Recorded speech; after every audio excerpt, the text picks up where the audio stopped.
Alright guys, I'm gonna start here in a second.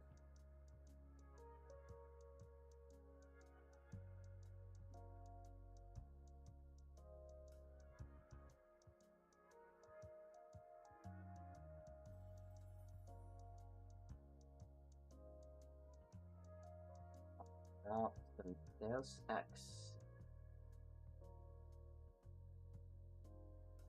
We're gonna start.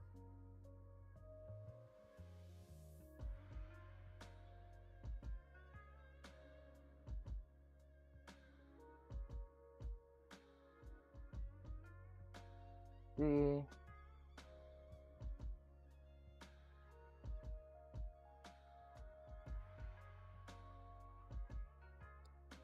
This.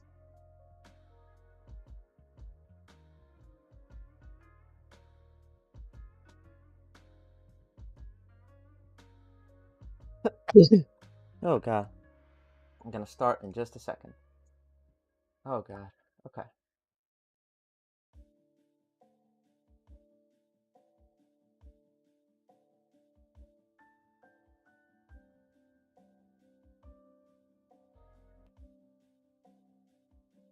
See myself and what's happening.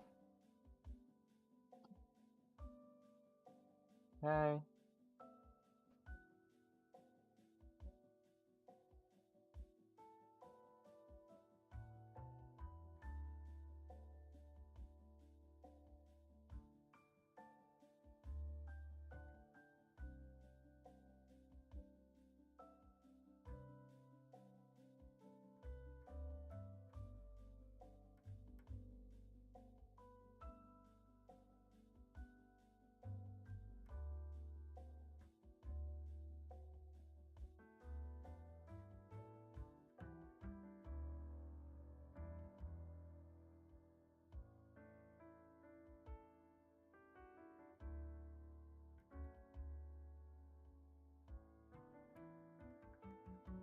Good to go. Right.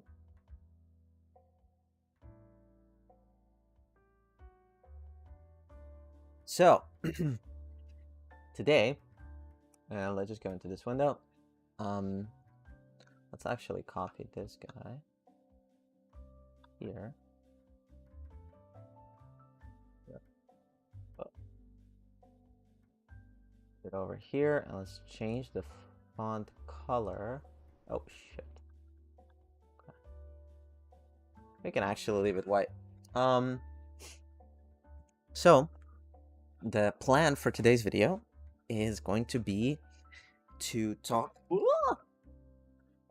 is to not hurt yourself in the office. Let's just do that first. Lock the chair. Okay. So I've been planning to do this for a while now, and in the most basic terms, what I want to do is discuss the DX franchise. As you all know, I played the first game, The Invisible War, and then Human Revolution, The Fall, and Mankind Divided. In that order, specifically because I know it's not chronologically correct, but I did want to experience the evolution of the game, whether it's, you know, a prequel later. It did not matter to me because I paid attention to the storyline. So, yeah, tonight we're going to take some time and talk about these things. So, I was thinking about changing up the... There's so much to cover in this franchise that it's kind of overwhelming. And I guess you guys could watch the game that I'm talking about. So let's just put this over here. Put this up here. Oh, actually, maybe we do this. Can we change this? Maybe we change this to for it to say it all in one line. It's gonna be easier to follow. The Invisible War. And this is the order in which I actually played through the games. Um, and I had a blast. I really did. That's a little too big. So right now you're seeing DX1. Obviously, graphic, they're not great, and that didn't matter in this game because this game was awesome. And just to clarify, my first experience with Deus Ex was uh, actually with Human Revolution, and it was, I believe, 2014 or 2015 when I first tried the game, and my English wasn't great. There was a lot of, phrases and words that I didn't know about, and I was much younger, so I could not appreciate it at that time, and I ended up playing through the tutorial, maybe the first mission, and I forgot about it. Never played it again, because I always played, and to this day, I play a lot of competitive FPS games. So that was my first experience, and then fast forward to year 2021, and I believe I started recording DX1 in late November, early December. And initially, I wanted to play Human Revolution, but then I did get the full DX bundle, and I started playing DX1. It was, in like TLDR, one of the best experiences with video games I've had in my whole life, and I've been gaming for over 20 years now. This game was so ahead of its time, and you can see the video that I'm showing right now. It's insane how complex this game was. Is to this day, and it holds up. Like, there are obviously things that are dated, that you can tell that they dated horribly, but there's also so many things that this game was so revolutionary for. This, I feel like, transformed action RPGs altogether. You had a lot of things. You had different builds you can go, different weapons, dialogue options, relationships with characters. You had a ton of different enemies, different biomes, environments. Level design was insane. Like, there's so many things that DX did well. And to this day, like, roughly 7 months later, I'm still blown away. Like, sometimes I actually watch my own videos because I missed the game, but I have other projects in mind, and I want to play, like, the Nameless mod and GMDX. There's a couple of mods that was suggested by the community to play through, and they're gonna be played and they're gonna be recorded. But right now, I just have other things that I have backlogged. And one main thing about DX1 that I feel was so great is that I went in it blind, and there's so many things that I didn't know in the game. Like, even like 15 hours in, there was a ton of stuff I didn't know was a thing in the game. And you can see here, like, simple things like this, like you had like puzzles that you would need to solve, different types of enemies that take damage depending on what ammo type you use. It was mind-blowing. It was a crazy experience, and it did not feel like a game that came out in 2000, or I think originally it was like late 1999. So yeah, it was a great experience. I will rate the games next to each other after I go through all the games, but I think the big takeaway from this game is, like, it kept you sucked in. It was not like the interface was great, but it wasn't super user friendly, but it made you focus on the game. There were so many details, like, security terminals, keypads, finding notes, looking at notes. There were all these different things that that were happening in the game, and you were just like, at moments I was just overwhelmed. But it wasn't a bad kind of overwhelm. Like, you can see it here. Like, I'm looking for notes. I'm looking for a way to get into this room. And even though that, you know, Human Revolution and Mankind Divided did these things a little more user friendly and a little bit more beginner friendly, I would say, it wasn't as great of an experience as this was. Like, I actually had to. Then you have this. Like, I would trip on the defense system, and then robots would come out of the ground. Like, that was crazy to me. Like, even nowadays, even though it's not anything crazy to think about now, back in the day, I can only imagine it was mind blowing. So this game is probably always going to be one of my favorite games of all time. I had a blast. I was connected to the character a lot, and I cared about the characters, which is really a good sign of the writing team, right? Like the way that they laid out the story, the pacing of the story, the locations, everything just felt really cool. Hey, Mick, how you doing? Um, so just looking at this makes me want to play again, right? So yeah, it's crazy. Um, so right now, I started talking about the X1 and the experience I had with the X1, and I think it was great. And I think the strongest point of this game, and especially at the time that I played it, was its storyline, right? Like, combat was, in my opinion, a lot of people, like, you know, criticize the combat of the X1 because it feels dated, and yeah, it does, but I still had a blast with it. But I think the much more important thing about the X1 was its story, was the characters. That's what made this game so good, right? And characters wise, oftentimes it felt confusing. It felt like you don't know where you belong. You're not sure about, you know, you have conflicts, you have choices, really important choices to make in this game. And there's a lot of secrets, as you can see now. Like, I could just have gone from one end of this little area to the other, but if you explore, you get rewarded for it. It was great. And then finding like different notes that would have a little bits and pieces of the story that would actually uncover certain secrets that these corporations had was also a really neat detail that I think they did really well.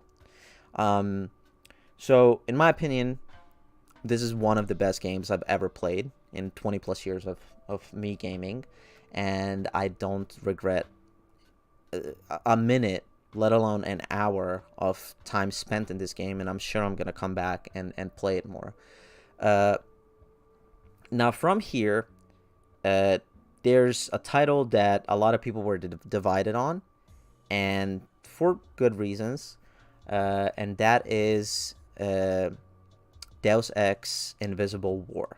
Now, before we touch on Invisible War, I'm gonna say that DX1 covers the story of JC Denton, who is a... There's a lot of mystery behind the character, but basically it was the beginnings of human nanocell augmentation. So they were changing humans, they were changing their cells, basically.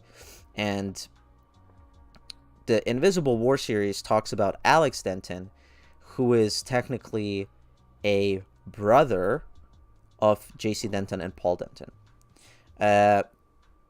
In the first game, we have the really important part of the game where you have to pick a side. So you realize that your enemy is actually your ally, that the corporation that you're working for is evil, that it's controlling the world, that it's controlling the population, and all these different like things. So moving on to Invisible War, I felt like this is going to be an even greater adventure. And in some aspects, in my opinion, it was. But there was a big but. This was a game that, because the X1 was so popular, they wanted to get Invisible War into hands of more gamers. So what they did is they started like developing the Invisible War game for Xbox. And there is a lot, and I mean a lot, of hate towards developers for going this route, when in reality it probably wasn't even their call. There are a lot of variables that affect this. The company that you're under, they're going to generally guide your project in a specific way. So the biggest takeaway from Invisible War, and I'm going to put a video, let's just go with this one, for example. The biggest takeaway from Invisible War was the level design. So people felt like the areas were much smaller. It was not as satisfactory to explore, which, in my opinion, they call it like the loading screen simulator, and to a degree, I understand completely, because yes, there was a lot more loading screens because of the limitations of Xbox's VRAM, and it could not load certain, like, it would have to be loaded in at almost like blocks, right? Like blocks of levels. And there was an obvious improvement in graphics fidelity. There was some things that they made it better for, from a user experience standpoint, which I didn't agree with. Like inventory management, like, was non-existent in Invisible War, which I I think it was fun in DX1. And another big takeaway from the first game was less augmentations. Uh, uh, it was the ammo type. There was only one ammo type for everything. And then another big takeaway was items. So there was not as many items. There was not as many augmentations. There was not as many whatchamacallit. Uh, there was not any inventory management. So those were the points that were really hit hard. In terms of story, I think coming to it as, let's just say you're first time experiencing Invisible War, you don't necessarily have to understand what happened in DX1 to play Invisible War, but I think you greatly, like, you enjoy it so much more if you know the story of DX1. And I think the characters were well done. I think there was characters from DX1 that that continued their arc into Invisible War, that made sense. The writing was good. The pacing was also decent, and it wasn't like, it really wasn't a short game. It was definitely a action RPG, shorter than DX1, yes, but there was a reason for it. There was a lot of reasons for it. So all in all, I did really enjoy Invisible War. There was some improvements with the AI. There was some things that got backtracked, and it's a controversial title because you can tell that there was the love and the feel of Deus Ex was there, and I love it. But there was definitely things that were left behind due to the limitations of Xbox. And obviously you can't make, Invisible War for Xbox and Invisible War for PC because it doesn't make sense. But there was the silhouette. What's the name of it?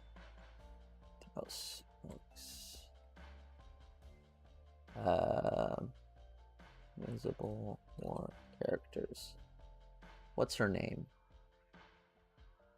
It was not Ava Johnson, not Nicola DeClaire.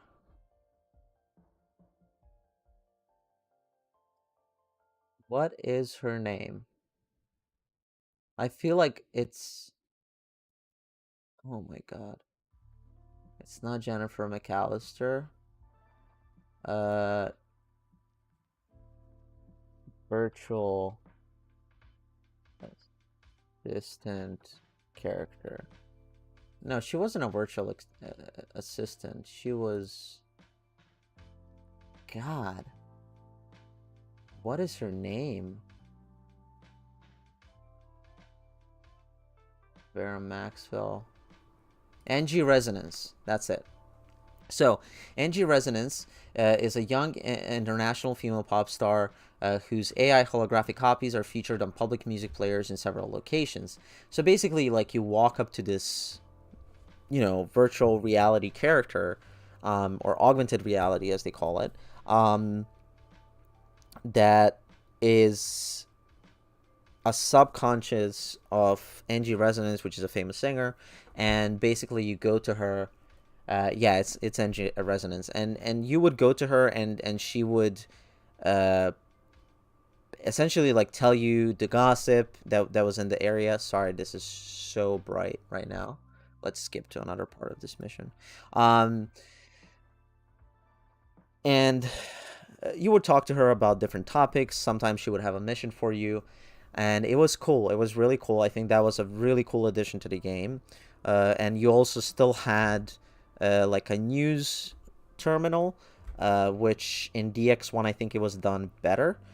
Because you had ATMs, you had articles that you could read from terminals, and then you had the Queequegs and Pequods coffee wars, right? And people call Invisible War the game of coffee shops having like disputes and wars, which funny enough at the end you find out that it's actually the same company, and they were just pitting against each other to create competition to make more profit, which it's not surprising at all, because in today's world you're giving an illusion of choice.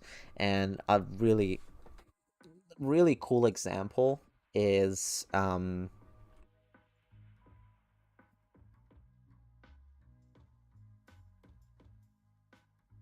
I want to show you this really quickly, is who owns the major food brands that you use in every day.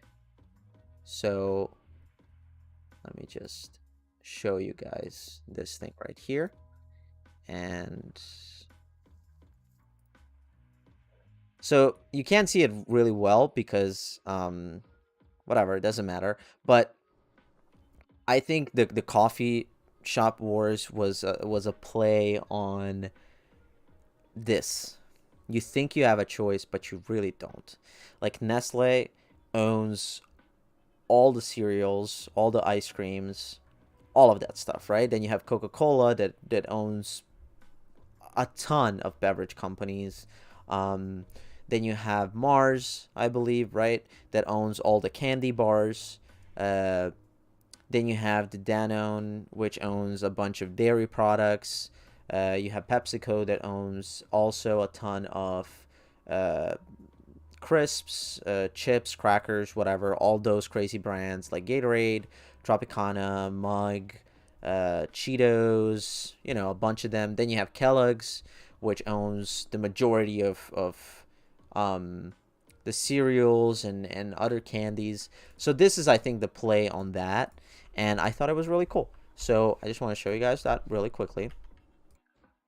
And then you have a couple other stories in Invisible War that are worth mentioning. You obviously have the main story that talks about Alex Denton and his journey on, you know, finding the issues with the Templar, with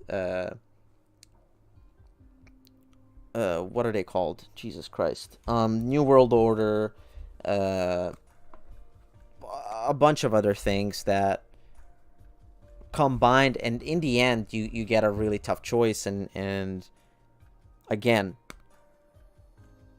it was a really well done game. I think for all the hate that Invisible War gets, It was tough to get it running. It wasn't optimized well for PC. All of those things, sure, they did not go well, especially in the modern machines. But I think all in all, I still think it's a great game.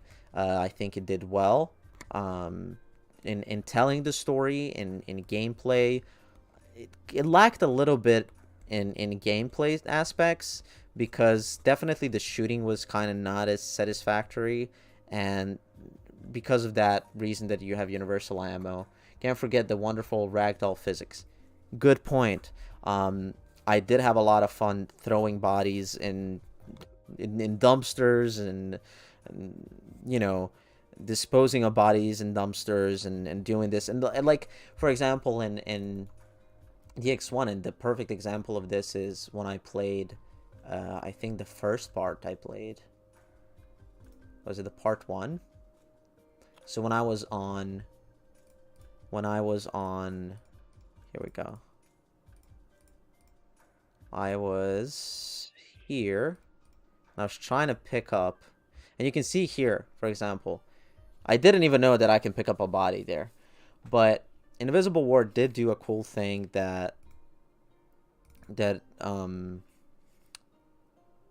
sorry, the DX, yeah, the Invisible War did do a cool thing that DX didn't do, which is the ragdoll physics and improvements in how that stuff is handled. And you can see, like, it does feel clunky and all of that, but man, DX1 was such a good game. Anyway, let's go back to Invisible War real quick and talk about some other things. So let's see. So this is where we meet Tracer Tong again, I do believe.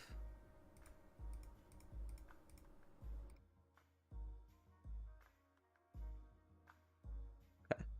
So this is where I awkwardly talk to Tracer Tong again, and I threw a chair at him. So let's see that. That was fun. Look at this. Yeet! Yeah. So throwing stuff around in Invisible War was definitely fun. So I made a stack of chairs, and I talked to Tracer Tong in a weird manner. Here we go. Yeah, that happened. So in terms of, let's talk about characters in Invisible War. There's a ton of characters that you see in DX1 that show up again in Invisible War. And obviously, depending on the ending that you chose for JC Denton in the first game, all of those endings are kind of combined into the storyline of Invisible War. So the collapse happened, the singularity happened with, not singularity, but the merge between JC Denton and the Helios happened, and then the third ending was, so it was Great Collapse, that, and then, what was the third one? Oh, the third one was where you shut off Helios, I think. Fuck, I can't remember. The Great Collapse. That was Tracer Tong ending. Then there was the Helios ending, which I chose. And then the third ending was destroying Helios? I'm not 100% sure. But all of those endings are combined and thrown into the storyline of Invisible War. Now, it was well written, I think, and characters complement the story extremely well. One thing that I did find not strange, but maybe it could have been done better, is that you weren't Illuminati. That's right. How can I forget about that? So yeah, the third ending was the Illuminati. So basically, JC Denton leading the Illuminati with Morgan Everett. So all those things combined, and then you can actually see here that the augmentations actually have just a couple of levels of upgrades, and it's much less of a part of a game as it was in DX1, because in DX1 you had a ton of different augmentations you could take and work with. So I'm all over the place right now, so let's just focus on one thing, which is the characters. I think it had really good pacing, but I feel like the JC Denton aspect coming into Invisible War, it came in kind of late, and I think there was not a lot of explanation or background for players that never played DX1 to experience Invisible War in the right way. Does that make sense? Like, I think, like, if you just played Invisible War and then expected to get some, like, to get a good story, I think it was missing. And I think people don't like, another thing they don't like is because it was kind of limited, that they cut the story short. Even though, and here we go. So let's actually go back. So during the collapse, JC had little choice other than exile. The merger with the Helios AI was unstable. He needed a safe place to retire while we develop a more compatible biomod architecture. So basically, like, the reasoning behind JC Denton not being in this game as much is because he's actually frozen, and you go and rescue him and do this whole shebang, right, regarding him. And I think in that regard, I think JC Denton should have been included more in the story. And then you have the Order, and then you have the Templar. Those characters were interesting, but then it did feel like they were just puppets. It was just cults that were there to fill a gap of, like, a...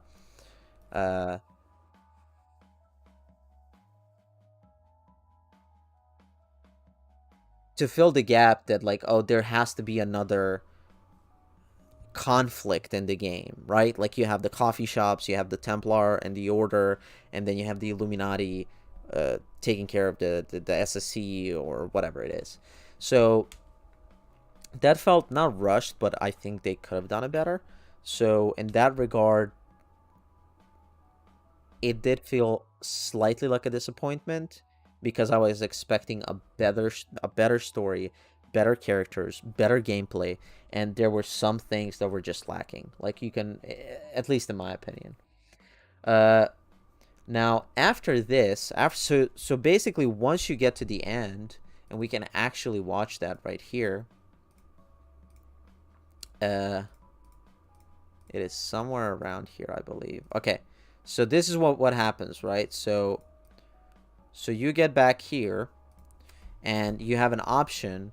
Do you want to side with Paul Denton and JC Denton and create this singularity that JC Denton and Paul Denton believe is going to bring everything together, Aquinas protocol?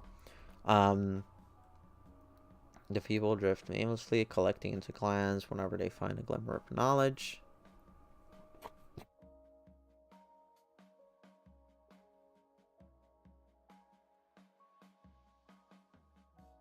So JC Denton says here, Helios has regained its hub privileges. Step into the fusion chamber, and the nanites in your body will be replaced in the air, and ultimately in the bloodstream of every last human being. So the goal for JC Denton and Paul Denton is to get Helios to bring humanity back together in a way, right? And this is the most optimistic ending, where everybody's gonna live happily ever after, whatever, right?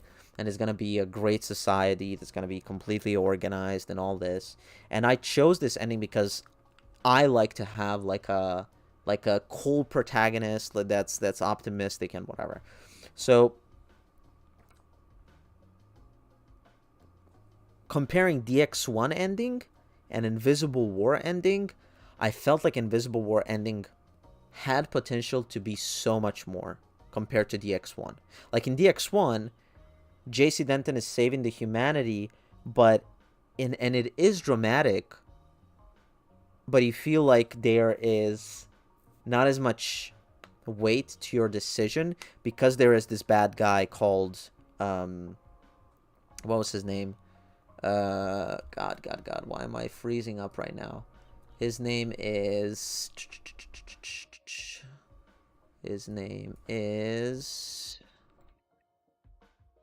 I need to find it.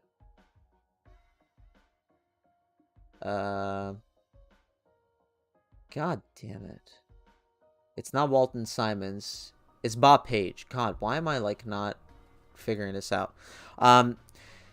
So Bob Page basically wants to be this to take over the world, basically, right? And it doesn't feel like it makes sense that you have to do something to stop him.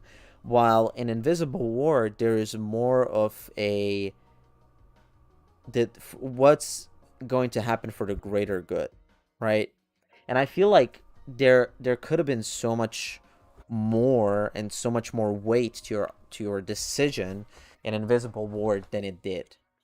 Because when I did choose this ending, it was basically JC Denton saying, "Hey, we want to merge every living being through this Helios AI that's going to be the perfect solution for humanity. Do you want to do it?" Like, yes, I obviously want to do it. And a lot of people disagreed with my decision, but I think also a lot of people did choose the same ending for the same reasons. And because of that, I feel like um, DX did it better. DX1 did it better, while Invisible War kind of like felt a little bit short of what it could have been. Right? It's still good, but not as good as DX1, especially with how much more weight it felt like you have on you in Invisible War. Um, so from here, this is where actually the Deus Ex storyline or chronologically ends. And this was, I thought about this a lot. Like, do I play Human Revolution, The Fall, Mankind Divided, DX1, Invisible War? And that was my original thought, because a lot of people said, like, play chronologically, you're gonna kind of like find it interesting. And as much as I wanted to, I felt like I'm not gonna appreciate the advance in technology. And even though I played the prequels to this story later, I still felt like I could appreciate it more. It made sense in my head. A lot of people are going to disagree, but it is what it is. Now, from here, once we end this journey, we are basically, Helios is ready. Think of it, billions, and here you go. You can see exactly billions of perfect beings in instant communication with each other. We're going to change what it means to be a human being. So this is like, you know, getting humans up to a higher level or whatever it is. So you guys can see this ending right here. So all of these people suddenly begin to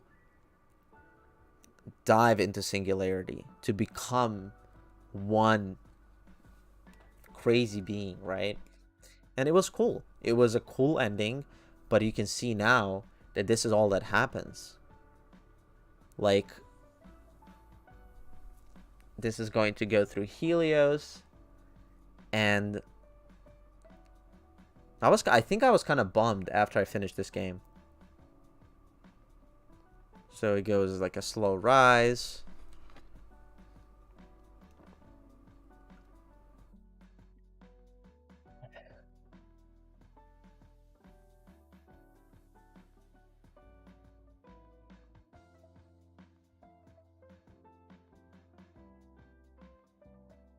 I love the elevator music while we go up the Statue of Liberty. It really is of importance not only what men do, also what manner of men they are. Wait. Who said this? Oh, on liberty. It really is of importance not only what men do, but also what manner of men they are that do it. Among the works of man, the first important surely is man himself. John Stuart Mill on liberty. So, it was a cool experience, and I'm super glad I tried it. That I not tried it. I played through the whole thing, but it felt sad in a way that I finished it, and it was a great game, but there were definitely some shortcomings in terms of gameplay, in terms of characters, in terms of story. 100%. Now, moving on, we actually have, and we can actually watch this, which I love, and you can check this video, but this is... Actually, should we listen to this? We can listen to this for a bit. I mean, their projects are just great. Their IPs are very rich. But Deus Ex 3, as the first launch title for our studio, is incredible. So this is uh, DX Human Revolution. Now, this is the beginning of this franchise, technically, chronologically, right?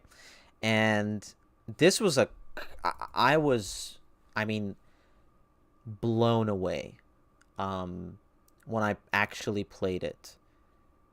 Uh, so many, so many questions about this game. It makes you think about certain things. It makes you think of the world differently. It makes you experience things differently. And you can tell that there was a lot of love that went into making of this game. And Adam Jensen is such a great protagonist. I think they did such a crazy good job. They had so much on their shoulders, and they handled it so well. Like, I mean, from character creation to choices you would make to the technology they had at the time when they were basically 13, or not 13, but they started developing the game in 2010, I believe. uh so it was 10 years after the original game. Oh, look, October 2008. So when they started working on this game, they had so much more in terms of technology that they could do. Like, the scope of the whole game can be so much bigger. And that's what I think was one of the strong points of Deus Ex Human Revolution, is that they got a chance to work on this great franchise, and they just executed everything so well. And once I actually finished the game and I watched this documentary that we're watching right now, I felt so happy that I played through it from beginning to end, because it felt like something um that was worth playing, like from beginning to end, like DX1. It was such a crazy experience that, I did not regret any of the time I spent on it. And playing this game, it was longer than DX1. The story was insane. There were so many new characters that never get mentioned in DX1. That was also really good. There's a ton of uh, little details that you find about, because basically what Adam Jensen is and why he's so important in this storyline is because he's the first uh, human that never had any rejections or bad experiences with augmentations. So his whole body structure and you know uh, the way that he is built, his DNA, is what launches augmentation into this world of DX. Um, Storyline talks about this guy who's a loner. He barely survived because David Seraph, the place where he worked as a security uh, guard, like not a guard, but security detail, uh, got attacked. His girlfriend, like, was killed, quote unquote, um, and he barely survives. David Seraph, his boss, makes the decision of implanting a bunch of stuff into his body. And fun fact, it was only Jensen's, I believe, left arm and leg, but David Seraph decided to implant both of his arms and both of his legs with augments, even though he probably didn't need both. And he becomes this, like, I never asked for this. He never asked to be saved. He never asked to be augmented. He had certain things in mind that he wanted to do, but he couldn't, and revenge, and so many different things that made uh Adam Jensen the character that he is. And I can actually show you guys my little book here. that I have, which is called uh, Black Light. And this storyline is set between human revolution and mankind divided. And I'll talk to you guys about this book once I read through the whole thing. But there was a lot of things that human revolution did so much better, in my opinion, than the original two games. Um, Relationships with characters felt more meaningful. The decisions you make and how you make them also felt more meaningful because I believe there was a lot more you could do with the technology at that time. And it felt like DX1, but it had a new shell. It had such a familiar yet new feeling to it, right? Because the core values of Deus Ex 1 is, you know, it's an action RPG that you can play through it in different ways. You can make different choices. There's a ton of replayability, and Human Revolution just took all of those big points to make Deus Ex what it is, and did it super well. Uh, in this game, you do get quite a lot of freedom in how you want to approach it, how you want to progress through it, how fast you want to progress through it, which I think is super cool. And not a lot of games do that, and not a lot of ARPGs in general uh, let you do what you want to do, right? So, give me just a second. I want to pull something up real quick if I can find it.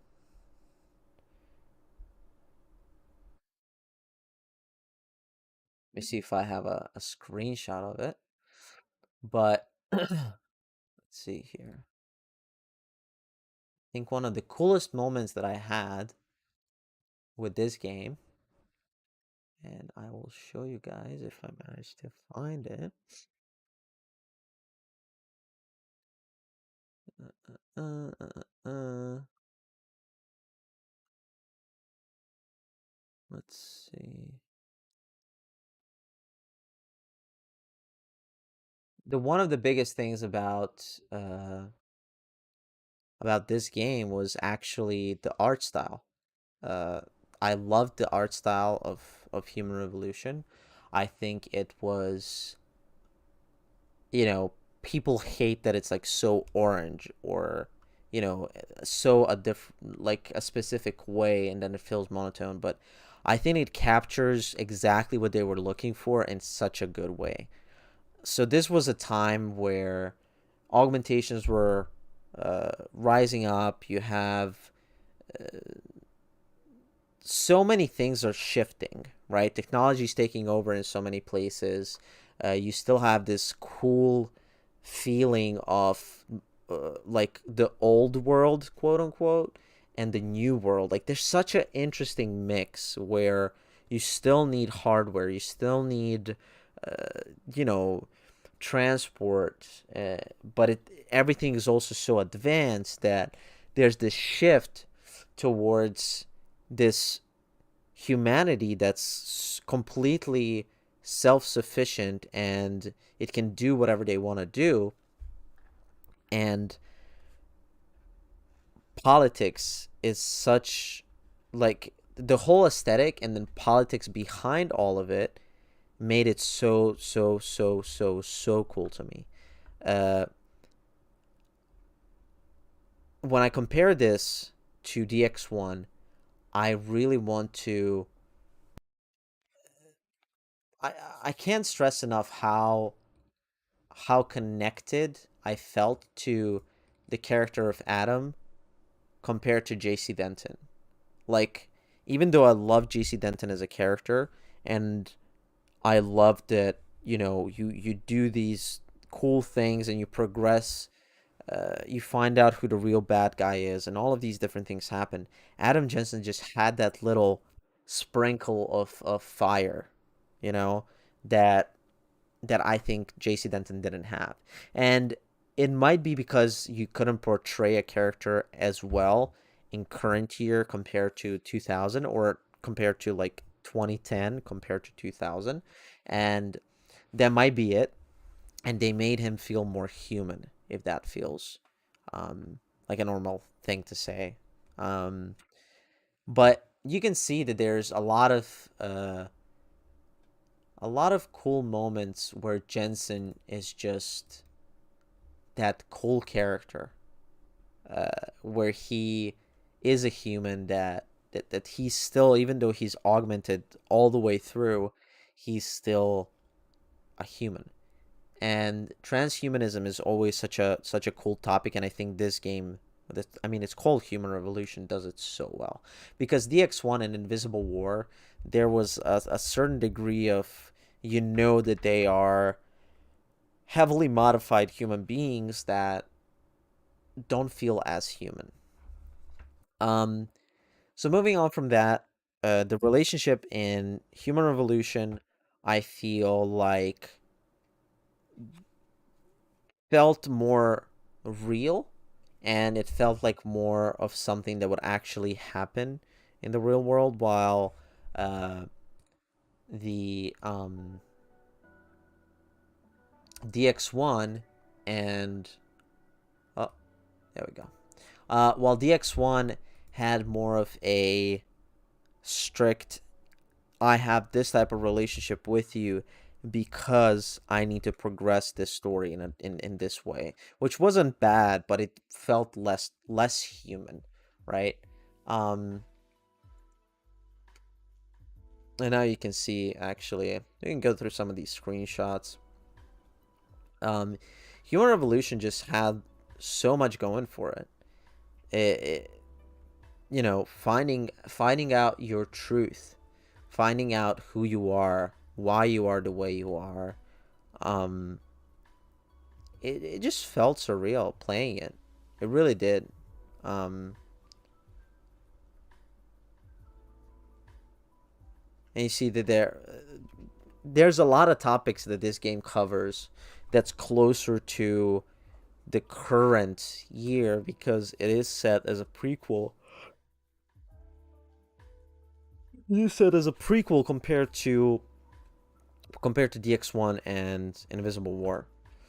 Now the villain in this game, there's a couple of them. They were all really well done. Uh,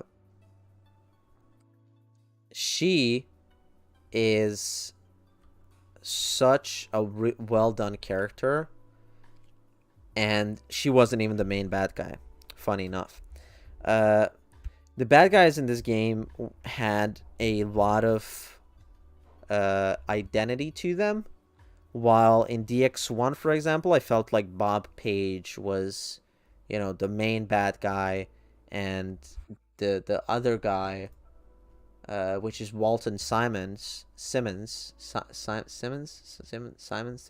whatever, where Simmons had a more of like, oh, I'm a passing by bad guy type of deal. Um, Definitely connections way better in Human Revolution compared to the first two games. Um, and character progression was also, it felt like more meaningful, even though the X1 had great augments. Some of them felt completely useless.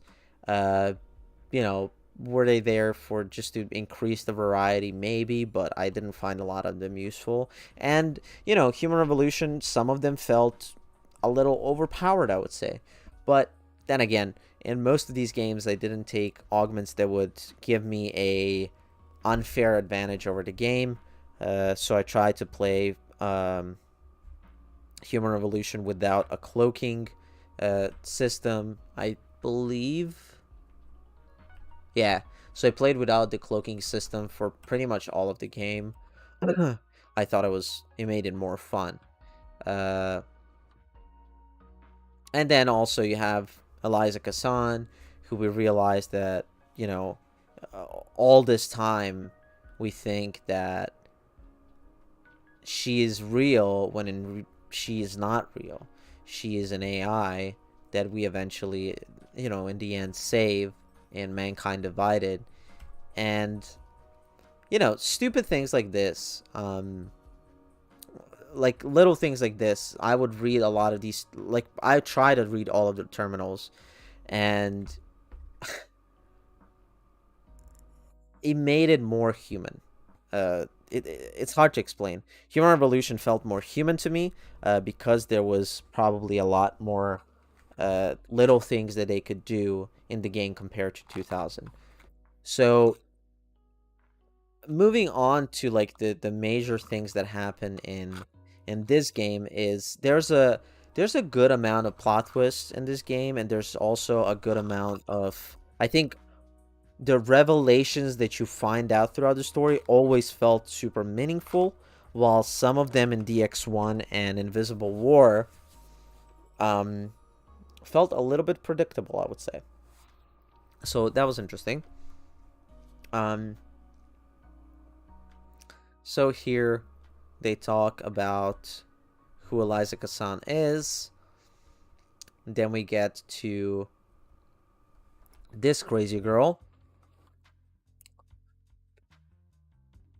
And once we finish her off, we find more information and more things that we need to uncover in order to stop Illuminati and doing whatever they're doing. So I took some screenshots of like important moments. David Seraph obviously was a big reason why Adam is in the position he is. And I think this was also paced extremely well.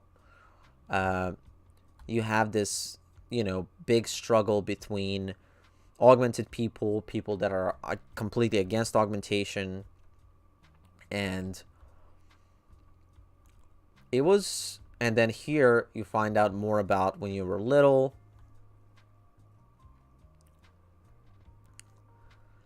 Here they talk about Adam, and you find out about Margie and Arthur, who are the parents of Adam. I thought this was a really cool part of the game. The game doesn't force this on you. The game doesn't baby you or, tells you, hey, you need to read this.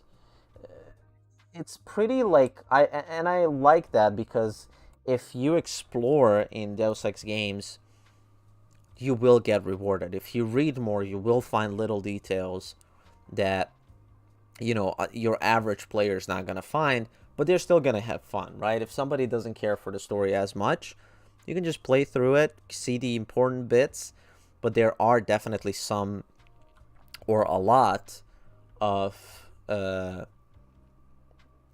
little things that you can see in the game that your average player is not going to see, and you can appreciate it so much more. And here you can say what was happening with Jensen's dad. And then you go to your babysitter, I believe.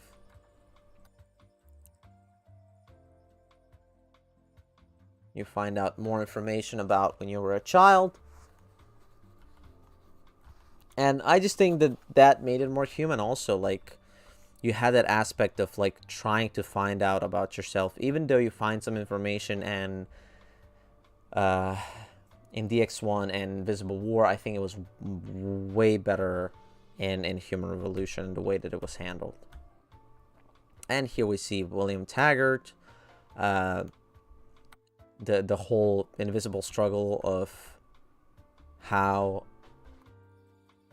augmentations are affecting lives. That was also another big aspect of the game. We go. And then we have also, an important meeting with the crazy big important guy, Hugh Darrow, who was the person that, pushed for research and implementation of augmentations. And there was actually, now that I think about it, it was a lot of characters that were super important. in Human Revolution that, you know, they didn't probably have to create them. They didn't have to make storylines around it, but they did, and the devs did a really good job with it. And then you find out more things about different areas. The change of the scenery in Human Revolution, I think, is actually way better compared to DX1 and Invisible War. So I think there is a really tight, like really small gaps in where DX1 and Human Revolution objectively are so close and such good games compared to like Invisible War that kind of lags behind because obviously of the limitations we talked about earlier. Now moving forward, let's just put a video down for you guys. Okay. And you guys can watch this while I babble on about DX. So definitely relationships, characters, extremely well done in Human Revolution. Obviously DX1 did a really good job too, but this is also another one of those really cool cool games, and I think a lot of people always say that this is their favorite game because this was their introduction to this franchise, and it makes sense. It's the prequel. It's, hey, I can play this and then I can join in and play the other games without any problems because I know how this whole universe started, right? So I think that's on that end of things, it's pretty cool, and I think it's going to be at the top or second place, in my opinion. So from here, I played the most controversial one, which is The Fall. So let me just see if I have videos of it. It was a short game. A lot of people hated it because it was a mobile port. Among other things, people hated it because the story never got finished. There was a lot of problems with it. That was, it was really short. It was not what Deus Ex fans were expecting to get. They were mad for so many things, right? But at the end of the day, it was still a Deus Ex game, and I liked it. I did. I mean, hate me for it, but it was a fun game.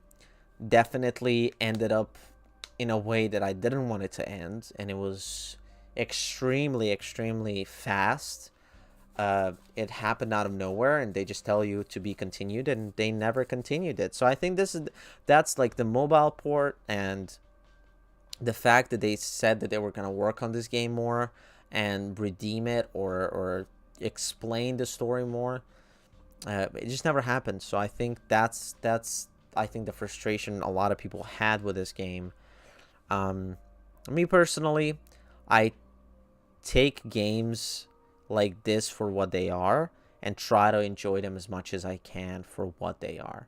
So even though a lot of things were wrong with this game, the UI didn't feel that great, the gunplay didn't feel that great, the stealth aspects were okay, like the AI was not that advanced. It was still a DX game that I liked, and it needed work, but hey, we managed to have fun with it. So this is the game that takes on a Australian guy, Brexton, who basically started working for mercenaries, finds out they're really bad, leaves. They want to kill him. because, you know, he might expose them or whatever. And I don't know, I couldn't connect with this character as much, uh, especially because of how long the game was, or short, I should say. Um, but it felt, it felt like something that definitely could have been done better. Um, it's hard to put into words. Like, I'm really like split on this one, right? Like, Invisible War still felt so good to play because it was the continuation, one of the greatest games I ever played. But because the fall falls, you see what I did there, in such a gap that kind of like, yeah, you want to find out what happened with, you know, the wars and the conflicts in Australia, and that whole side of the story. I could not connect uh to the character of Brexton as much, and you know, even though he was a badass guy and it was another Deus Ex game which I loved, you could tell that there's some of that charm missing that you definitely got with DX1 and Human Revolution.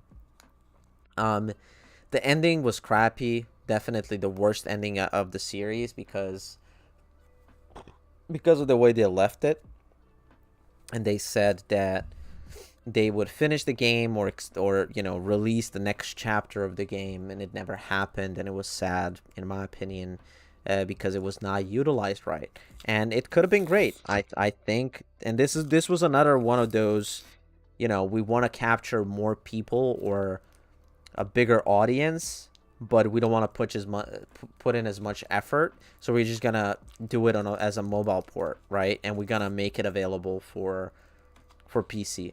And the graphics are not that great because it was a couple years back, and you know, at the time, mobile graphics could not do all that much, and this is maxed out on PC. This is like everything on max, so did not look that good. Um, from here, let's actually watch the ending, which was the worst part of this game. The ending was so underwhelming, and I can show you guys right here. So basically, you fight through this horde of enemies to escape with one of the pilots from Bell Tower Association or Associates, which is Vega, that shows up in Mankind Divided game. But anyway, Alex Vega, there she is. She picks you up. You're excited to move to a new location, and it just ends. And it was annoying. So you can see now, once we finish this, here we go. Do you want to travel to Australia? You're like, oh yeah, great. Let's do this next part of the game. And you get an achievement, and watch now. You're like, yes, we're moving to a new location. This is going to be so fun. So where we've headed, it's Australia, Canberra. Look for the Sapphire Biotech building. Okay, strap in. Just don't expect an in-flight movie, okay? So the plane leaves, and you're like, okay, we're going to the next location. And then the bad guys are like, you had him in your sights. Why is he still alive? Saxon had help. Next time, he won't be so lucky. We can't tolerate further interference. We're almost ready to go public. It is critical we provide blah, blah, blah without incident. The failure was mine, Commander. It won't happen again. And you're like, oh, Ben Saxon will die. And they ended at such an extreme note, and you're like, oh, to be continued. Like, are you fucking kidding me? It was annoying. And you can actually see my face in that video getting so frustrated because it almost felt like you got robbed, you know? Like, I invested some time in this game. I really like the characters, and then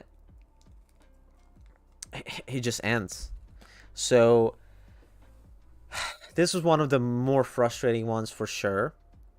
Uh, it had a good thing going for it, and I think if they finished the story, it would have been. I think it would have been received much better, or if it was released as a full game, it would have been so much better. But that's definitely out of the 5, the one which just doesn't deserve as much coverage because of the way that it was presented, that it was handled, and yeah. Moving on, the last game in this whole series is going to be Mankind Divided. Now, this is an interesting one. A lot of people love this one. There's a lot of freedom in it. The story continues for Adam Jensen. I was surprised you enjoyed the fall as much as you did. It's good that you took the time to give it a fair shake, though. Yeah, Mick. I feel like it did scratch the Deus Ex itch, and I see why people got so frustrated with it, because there was so many things that were wrong with it. But yeah, I think I really wanted to make sure that I play through it so I can get a good grasp of specifically this video that I'm doing now. Like, was the franchise good, or was it hurting because of these titles? Because you have Invisible War that kind of, like, you have the first game, right? You have DX1 comes out, everybody fucking loves it. It changed the whole ARPG game. So many new things were introduced with this game. It was great. The story was cool. Conspiracies, this, that, right? People loved it. But then you have Invisible War, which was controversial.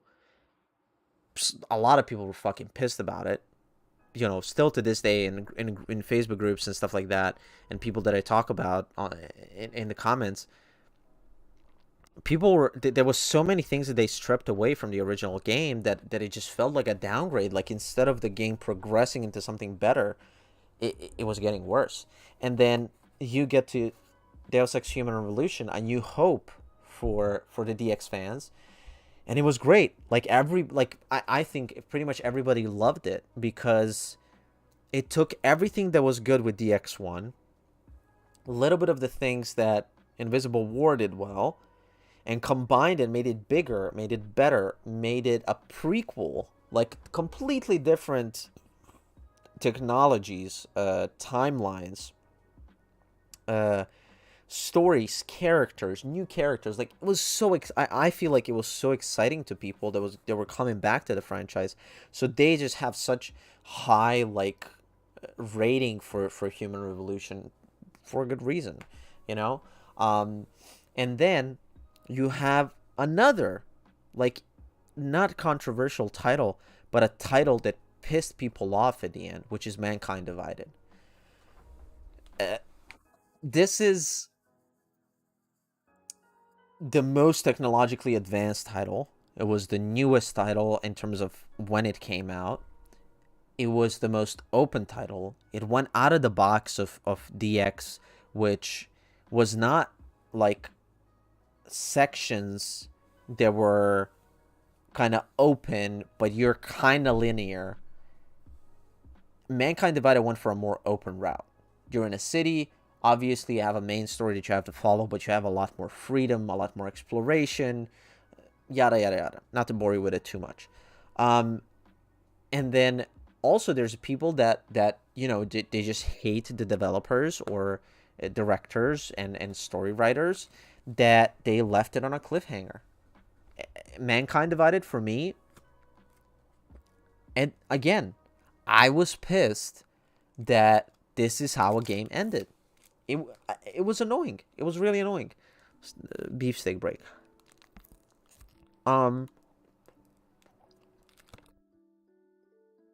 As much as I loved playing through this, a ton of great things about Mankind Divided. That whole journey, beginning to end, at the end, it felt like you were betrayed.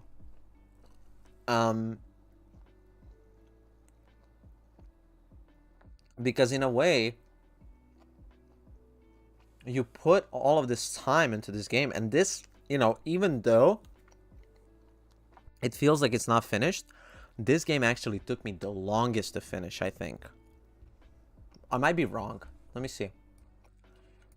So, let me see if I can get a runtime of all of these videos. So, Mankind Divided. Okay, let's take out the DLC. So, not including the DLC. So, not including the DLC, we have 35 hours and 42 minutes of gameplay. Okay? Now, let's take a look at Human Revolution. Human Revolution without the documentary. Human Revolution, 34 hours and 7 minutes. So, Mankind Divided took me longer to finish. And it felt like I was betrayed at the end. And it's just mind-blowing to me because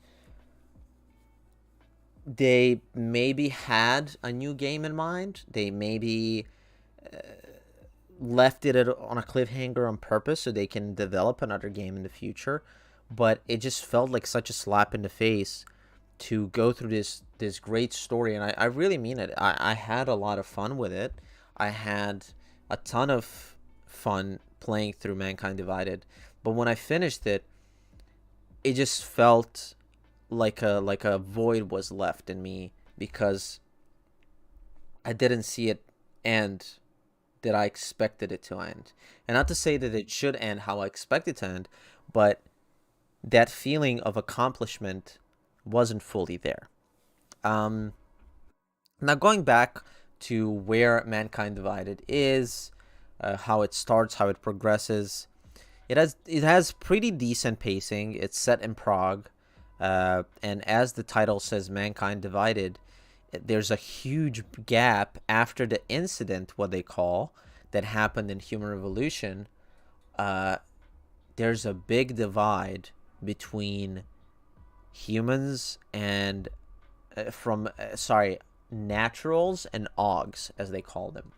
And basically, because the incident happened where Hugh Darrow made all the augmented people go crazy, kill a bunch of people, do all these horrible things, right?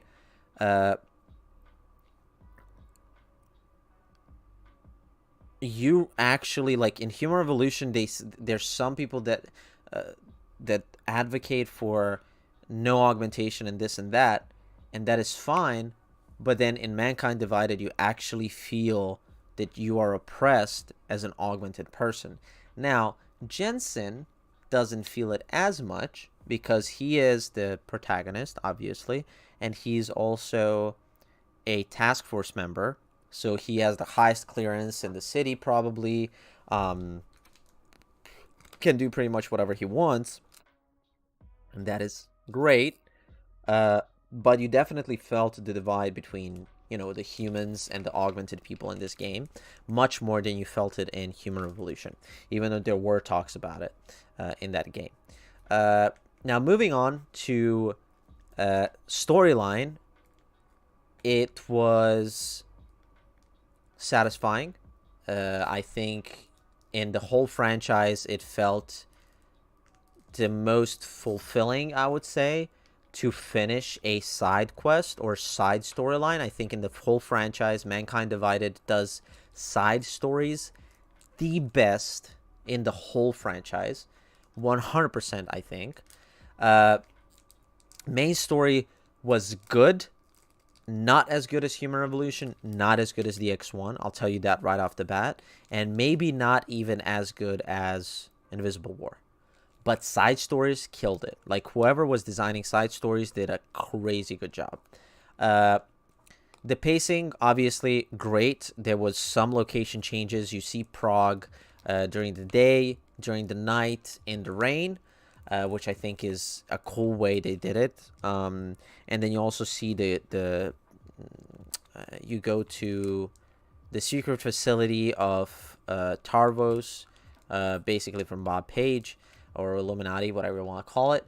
And then you have one section of the game where you're in the augmented ghetto, which is in the suburbs of Prague, which is another crazy, area where augmented people are basically thrown in, so they're not mixed with with the naturals, as they call them.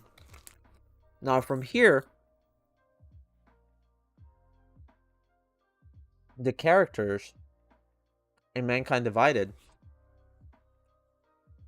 didn't feel as important because, as I said, I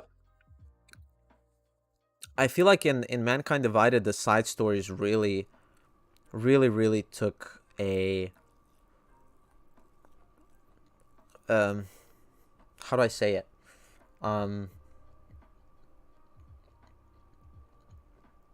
The side stories of Mankind Divided complemented the Human Revolution storyline a lot, and then also it complemented the main story of Mankind Divided also. I'm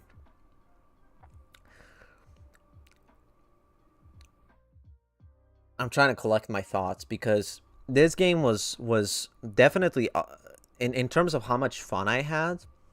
I probably had the most fun playing DX1, and then right after that Mankind Divided, I think, because of the nature of how the game and the world was built. It felt really, really fun.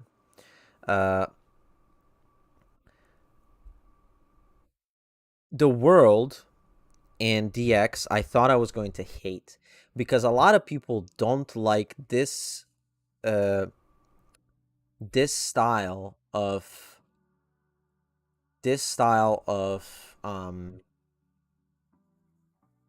world building for a Deus Ex game, because they are so used to the formula that Human Revolution and uh Human Revolution and DX1 made, where it was so much there was so much put into these sectioned out areas, and they were all so very different and kind of linear, that it made it easier but also kind of enjoyable and cozy for the player. While I think a lot of people had problem with Mankind Divided and the way that it was handled, that there was too much freedom for a Deus Ex game, right? But that's I think completely subjective. Objectively, I think they complemented the world, but also there's pros and cons, right? If you give it too much freedom, there's things that maybe some people feel like the world was missing because it was too open, right? You couldn't immerse yourself enough, or I don't know. So there's a lot to discuss there, but I'm not gonna go super deep into that subject because I think everybody has their own opinion of how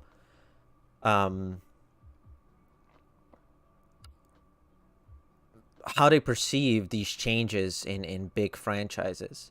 And Mankind Divided, I don't know, it just felt a little, I don't want to say too advanced because that's stupid, because the gameplay and franchises should always strive to be better. But I felt like a lot of augments in Mankind Divided were a little bit overpowered. So that's one thing that I did not do, if that makes sense, is I held off on a bunch of augments. If you watch my playthrough, you can see that I took the Icarus landing, I took the silent steps, which I never use because I think it makes it way too easy. And then I think later on in the playthrough, I took the cloak, because I wanted to keep it non-lethal. And there's certain parts of the game where I felt like it has to be done with a cloak, because it would be really hard, especially on the hardest difficulty that I played on, not to get detected. And I loved getting the ghost clearing of a level and of a section, whatever, and getting it done non-lethal. Now, I did not play a lethal playthrough of this game, so I'm not sure how the gunplay is, because I would use the tranquilizer rifle a little bit, not a lot at all, and maybe I should have experienced it, maybe not, doesn't matter. We'll try it out again, I'm sure, in the future. But uh, from my playthrough, I think it was actually a really fun time sneaking through levels, making sure when you take out enemies. Like, I think one cool thing that I loved with Mankind Divided is uh, you would be sitting at a corner, right? And for example, if like I'm hiding like behind this corner, right? I'm not just gonna come out of the corner, punch somebody in the throat, and then move back and leave the body there. No, Adam actually would like take this person, right? And you can see it exactly here. I throw the opponent out of sight of other enemies, which I think was like a really small addition to the stealth gameplay, but I think it was so cool. It made it so much so much more satisfying to do non-lethal takedowns. Um, so that's a small thing that I really enjoyed. I think the way that biocells worked was great. I do think that augments should drain pretty fast, even though you're the like first human who doesn't reject augments and blah blah blah, whatever, yada yada. Best being human being to handle augmentations. So I think from that perspective, it was fun. There was a lot of interesting puzzles in Mankind Divided, a lot of hidden stuff.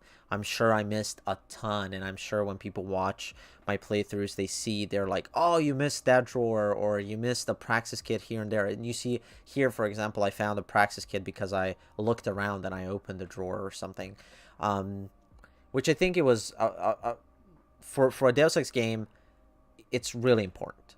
Like, you need to be rewarded for searching through a level and through an area and putting the effort, because I could just run now to the next objective in my playthrough, but I don't, because I want to put that effort in, because I absorb the world better and I actually find something cool in the process.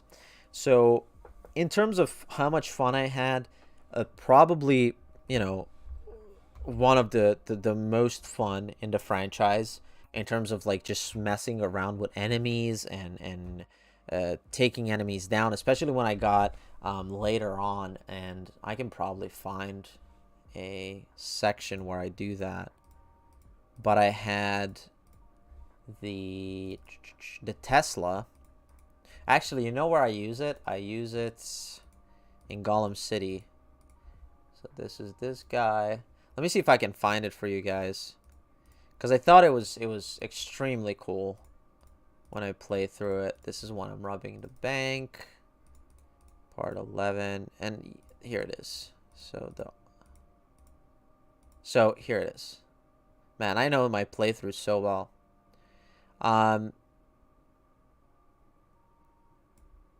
So here I think I used the Tesla. Let's see if I do it here. So he looks at me, and then I open up my Tesla. Oh no, I did the... Okay, he kills me there. Okay.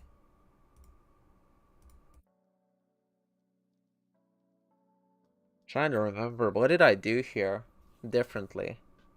I think I started using the Tesla AUG. Or maybe I get it later. There it is. There it is. Tesla. Okay. So this is where I do it.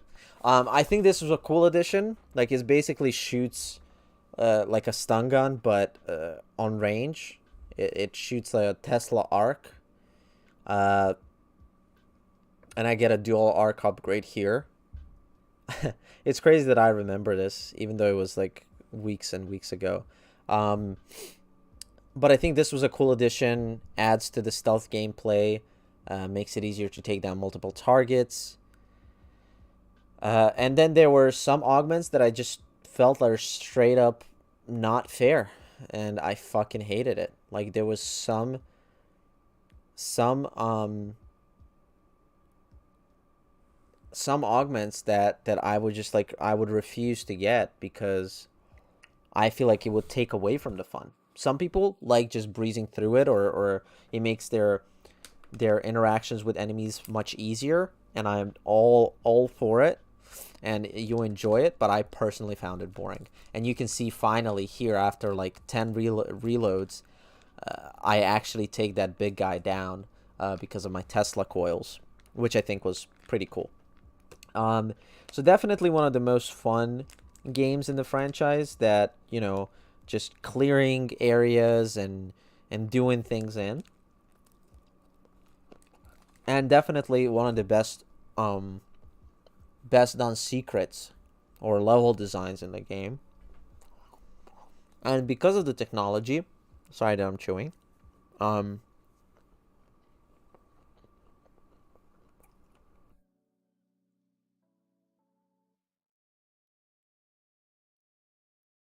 Because of the updates in technology, I felt personally, and I don't know if you guys share the same feeling, uh,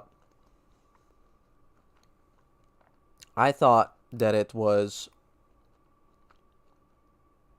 really well designed from an aesthetic standpoint. I think the Golem City, or the augmented city, or ghetto, whatever you want to call it, is one of my favorite areas in the game. Even though Prague looks beautiful in the rain, for example, is my favorite. This area just looks gritty. It looks run down. It looks like augmented people are suppressed. Now that's cool, but you actually get immersed into that world. And I think that was an extremely cool part of the game for me. That you can do these things, like you can immerse yourself so much that you get lost for like for example, like how long is this video? This one is an hour and 15 minutes, but to me it would feel like, oh my god, I've been playing for like 15 minutes, when in reality it would be like an hour and 15 minutes.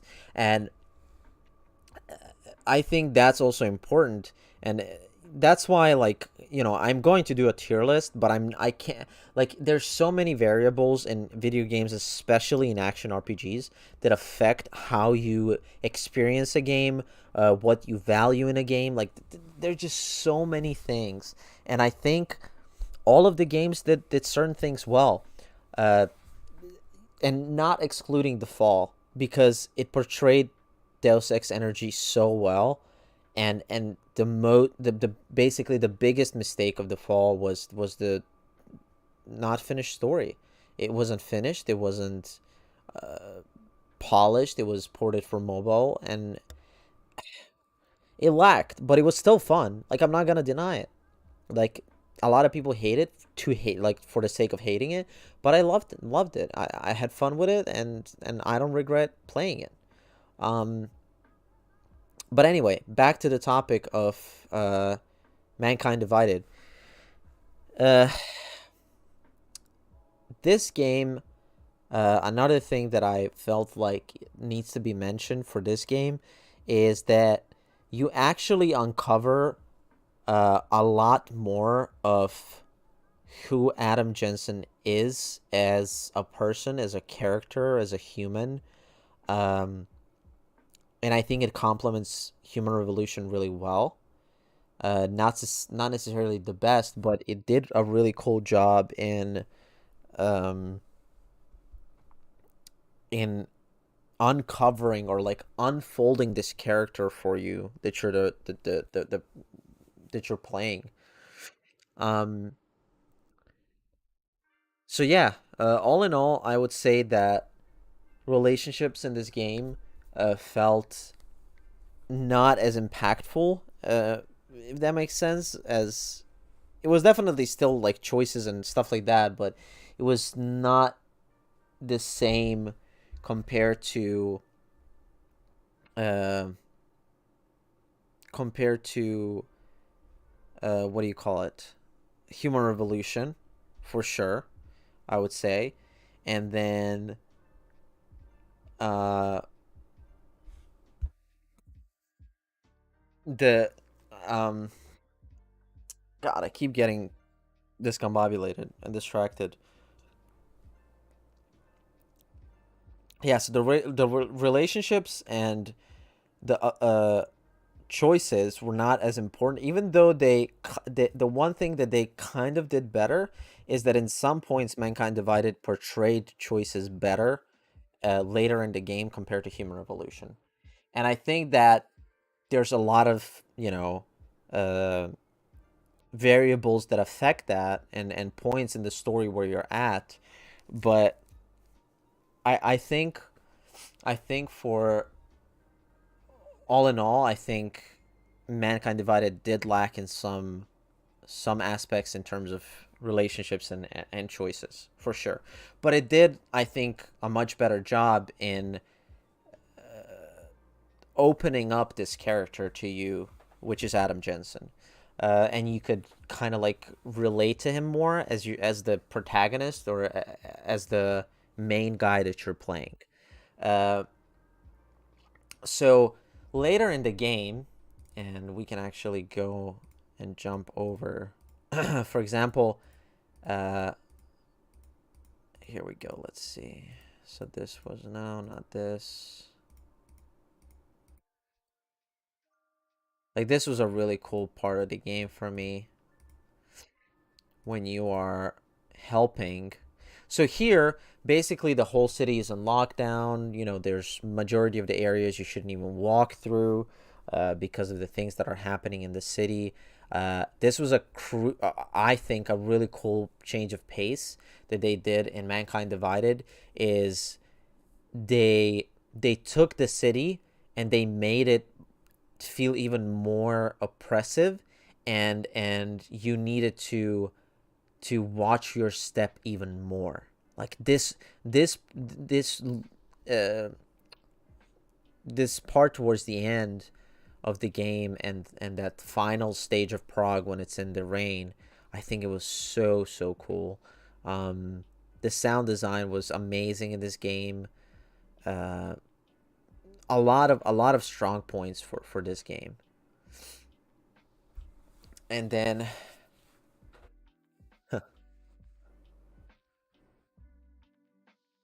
I'm remembering this side quest, which was basically about a serial killer, and it was crazy well done.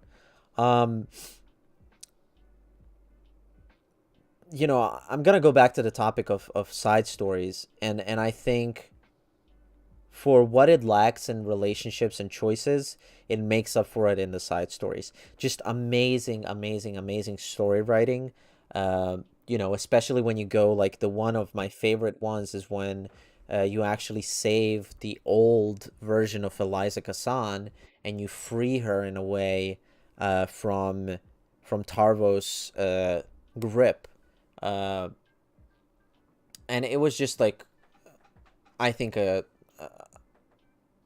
it gave me new perspective on side stories, because DX1 had some cool side missions. Then Invisible War had like a more fun idea of it, like, the coffee wars and all that bullshit. And then Human Revolution had some cool ones, but they were more Human Revolution had more darker stories. And then Mankind Divided really fucking grinded it down to, hey, like, this is happening to augmented people, this is happening to naturals. There was a lot more, like, for example, in this mission specifically, uh you can find all the evidence for to choose a suspect, and whoever you choose is gonna determine what happens to that person. Or you could go down the rabbit hole more and actually find the real suspect. So in that regard, I think it was really, really well done. Um, you guys hear this? Oh, you can hear it a little bit. Um, so yeah, all in all, I think for what Mankind Divided did with the main story, it was good, but I think a lot of the weight was on side stories' shoulders, where it would complement the main story in the right way. While in Human Revolution, I felt like uh, in Human Revolution, I felt like a side mission is a side mission. It's not important, right? While in Mankind Divided, I felt more compelled and more excited to complete side stories and side missions. So yeah, there's definitely a lot of pros and cons for this game.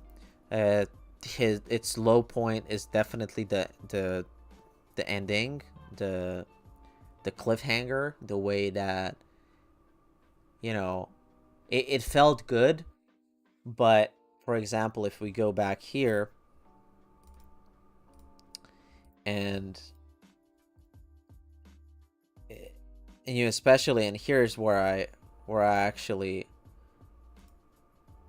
so this, you guys can see how I ended up beating this guy. uh it felt very important, and then at the same time, like right after, it felt like it didn't matter. And you can see here that I finally got into this stupid vent. That's one thing that I hated about Mankind Divided. The vents would glitch out on you all the time. But anyway, you can see here, I peek out, I take this asshole out, and it's satisfying. It's great. I took him down.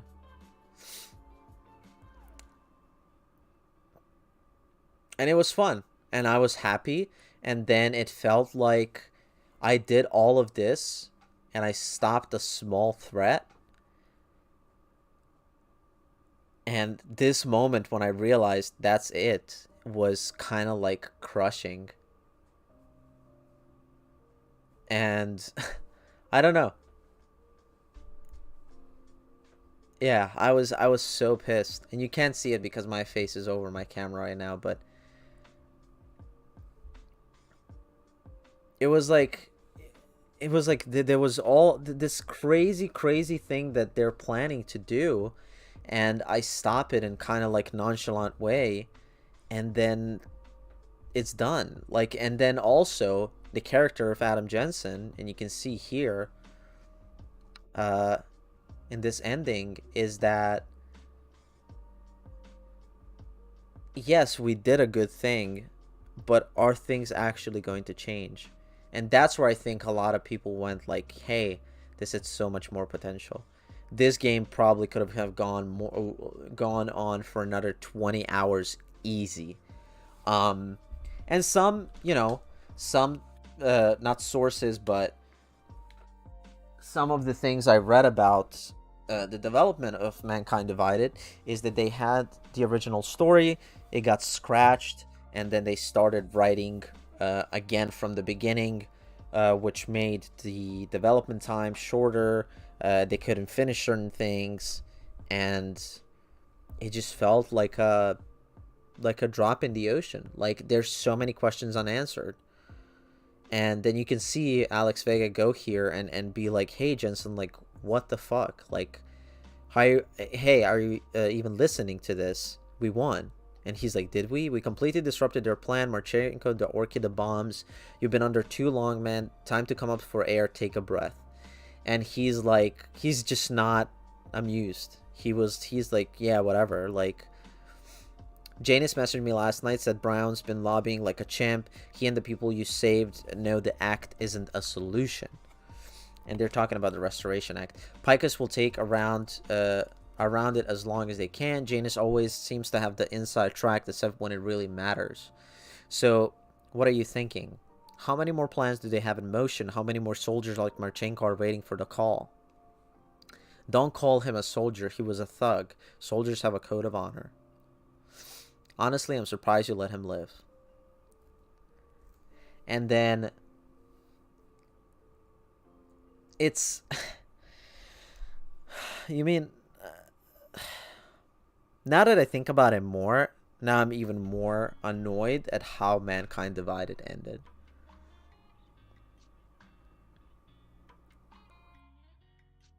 And then I say, it wasn't my place to play judge and executioner. We should be concerned for every life, no matter how badly it's been lived. Regardless, we want the man behind him, behind the Human Restoration Act, the ones still out there in the shadows. It's time for me to start pulling them into the light. So this is where like the big thing happens. Well, now we got the names, Manderley and Page. The collective won't stop until we bring these guys down. And this is basically like going into DX1, right? Yeah, well, there's one more name I want to put a face to, Janus. So that's what you've been chewing on. Look, I'll try Adam, but I already told you he doesn't like meetings that aren't on his terms. They give him a choice, then give him a choice. He sets up a meeting face to face, or I find him myself. And you have a new mission. I think it's high time we met the man behind the mask, Alex. And you have this Eliza Kassan who isn't really Eliza. You have Manderley and Page making Illuminati into something that it's not. You have Arc, and that's not resolved. That's still a puppet of another thing. And these questions keep popping up. And at this moment, when I was finishing this, I didn't think much of it because I knew this is the end of the game, right?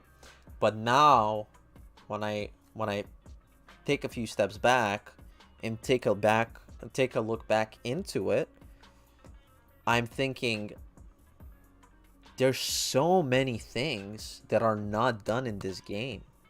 Like, this could have been huge.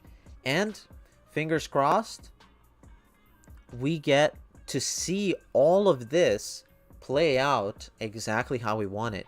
We get a closure on Adam Jensen's arc. We get to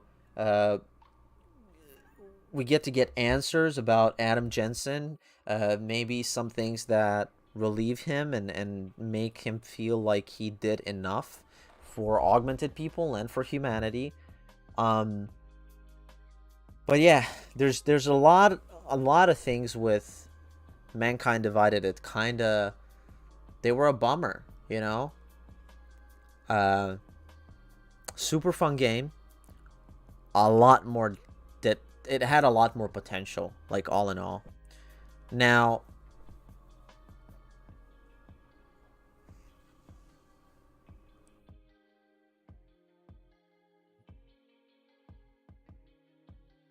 I don't know where to go from here. Like, I want to rate the games basically from place 1 to 5 for me. But I find it harder and harder to do that. And I'm thinking that maybe I make a video where I maybe go gameplay 1 through 5, storyline 1 through 5, characters 1 through 5, like side storylines 1 through 5, sound design 1 through 5, design, like world design, level design. Like, there's so many things that I think are the games are like kind of like moving in terms of placing, for at least for me. And let me know in the comments if you think the same, or if there's like a different way that you think about this. But I felt like there was some amazing things that Mankind Divided did, and there's some horrible things that Invisible War did, and then there's some great things that Human Revolution did, but there's also some bad things that Human Revolution did. All in all, if I had to, like, on a overall level rank the games, in my opinion, it's really hard. Like, the first spot is definitely, oh wait, this whole time I've been talking, guys, and I did not show you this. So let me show you this real quick.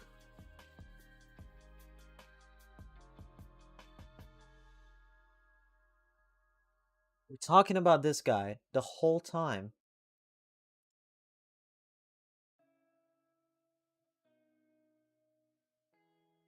We're talking about this guy the whole time. And I didn't bring him out. How rude of me. There he is.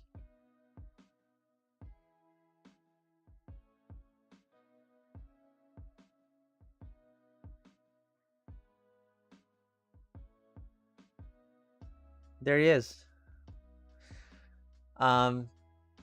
Wait, can I?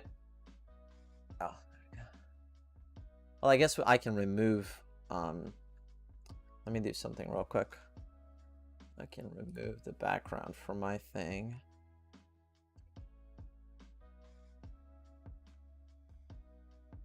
You can see my mess in the office, but that's Jensen.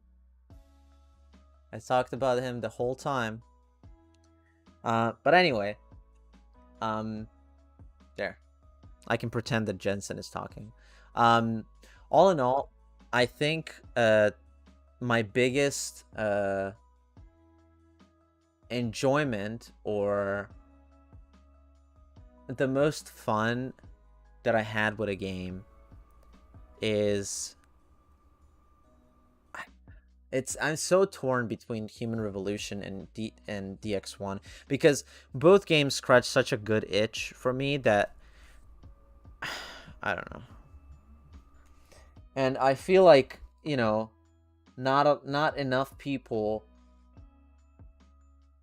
I feel like not enough people give let me just move this real quick. There we go. Come on, Adam. Stay in the picture. Stay in the picture, buddy. No, he disappears. Adam! My blurring thing works way too well. So I think, all in all, I really want him in the shot now. It's pissing me off. But I want the blurry background. There we go. Okay, so I'm fixating way too much on Jensen.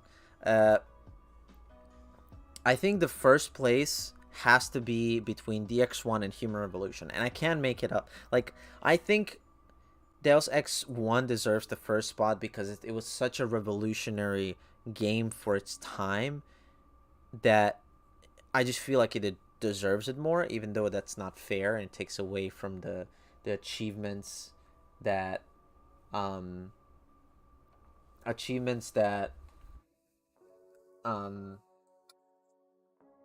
that Human Revolution made.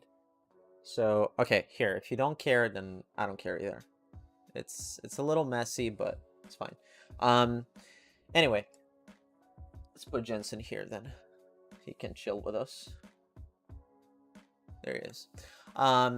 So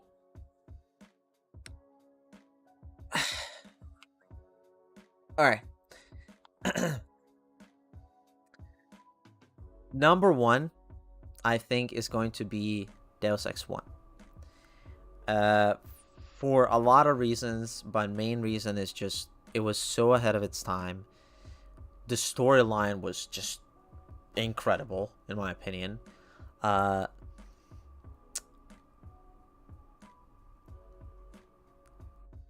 second place, I think, has to go to Human Revolution for me, because I just think it was that good. Like, a lot of people like Mankind Divided more than Human Revolution, but I don't think it's fair, if that makes sense. This is so horrible. I'm sorry, guys. Here, let me fix this. So I think this would be my tier list, right? I would say first would be DX1. I think Human Revolution would be second. And I can take this, put it over here. And then I think number 3 would be 4 and 5. So I think number 3 would be the Mankind Divided. Or maybe I don't know if I liked Invisible War actually more than Mankind Divided. I don't think I did. I don't think I did. Even though it's a good game. I think Invisible War Jesus Christ, what did I do? Oh, okay. Let me just fix this real quick. I think this would be it, and I'm gonna tell you why. Alright, cool. We delete this, we put this on my shoulder, and we talk about it.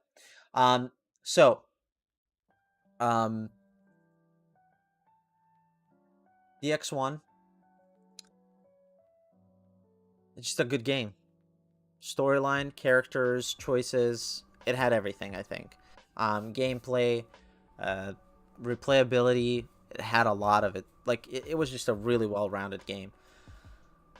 Human Revolution, following in its steps, I think.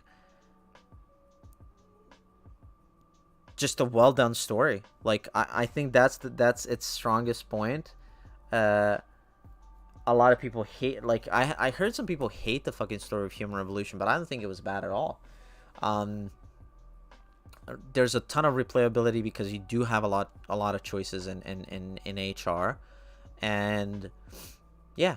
Then after that, I think Mankind Divided, and I think Mankind Divided before the fall, because before Invisible War, because I think Invisible War just had so many shortcomings that even though it had a great story, the ending was a little bit underwhelming. But I don't know. Mankind Divided just had a lot more going for it compared to Invisible War. Even though Invisible War was a really good game, and I still think it, I think the first place should be DX1 and Human Revolution, and then maybe second place should be Mankind Divided and Invisible War, and then the third place should be The Fall. But if we just have to tier it from 1 through 5, I think that the Fall is definitely going to be the worst in the franchise because of its obvious issues. It was never finished. There was no closure. There was just a really abrupt ending that it just felt underwhelming. It felt like a slap in the face, I would say. Even though I wasn't there, like I didn't care for it when when all of those things were happening. Come on, Jensen, stay closer. They want to see you. There we go. And then a lot of people, is there one you're particularly itching to replay? The game that I want to replay the most is, I think, Deus Ex 1, and I want to do the Nameless mod, or I want to do the other one, the GMDX, or whatever it's called, because I think, now that I think about it, I think I didn't appreciate it enough the first time I played it, because there was a lot of things that I didn't know because I went into it blind. And as you all know, like, I played all of the games blind. I didn't even look up controls, right? Like, I went through half of the tutorial and I never finished the tutorial. I think the X1 is the one that I would love to replay and maybe do a mod or two in it. Because I think, and then actually, you know what we should look at? Let me actually take a look at this. I can actually show you guys.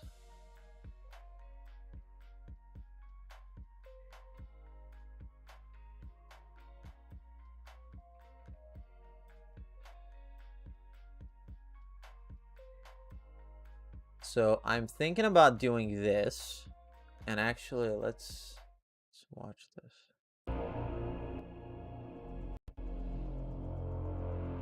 So let's see this. After 15 years, a classic has been augmented. Page Industries Incorporated.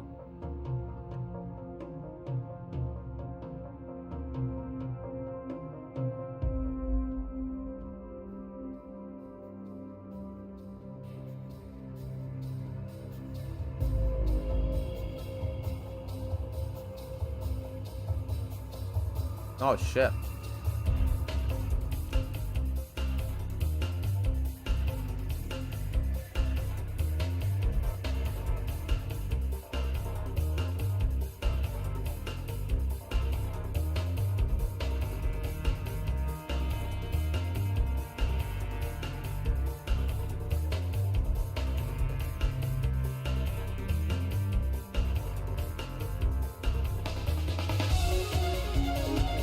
Oh shit.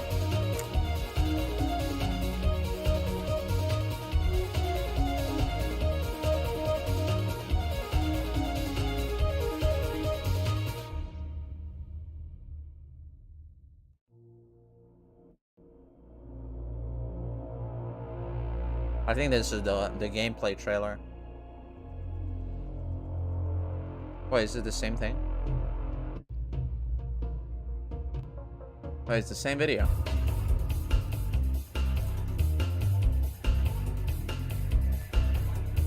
No, it is the... Oh, okay.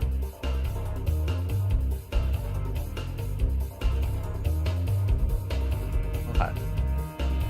So this is something that I was thinking about. But a lot of people actually told me the nameless mod. But I don't think it has it here. I think I have to find it online. And let's actually take a look at... So you see, I put the original game as the featured one. I want to actually take a look here. So here we go. So I don't have hours tracked for Invisible War because I had the what's it called? The visible upgrade installed. So I think this one took about 15-16 hours. The original game took 27.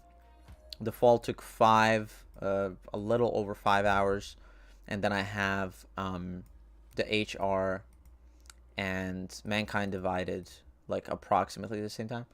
Mick Moga says revisions definitely really cool and worth trying. Yeah, I had a lot of people tell me like the nameless mod was the like it changes the story a little bit if I understood it correctly.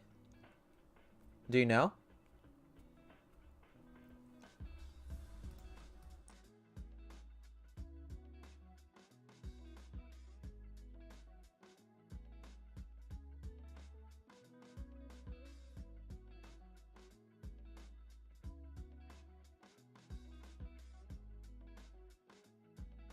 So yeah, I think that's the one game that I would like to replay.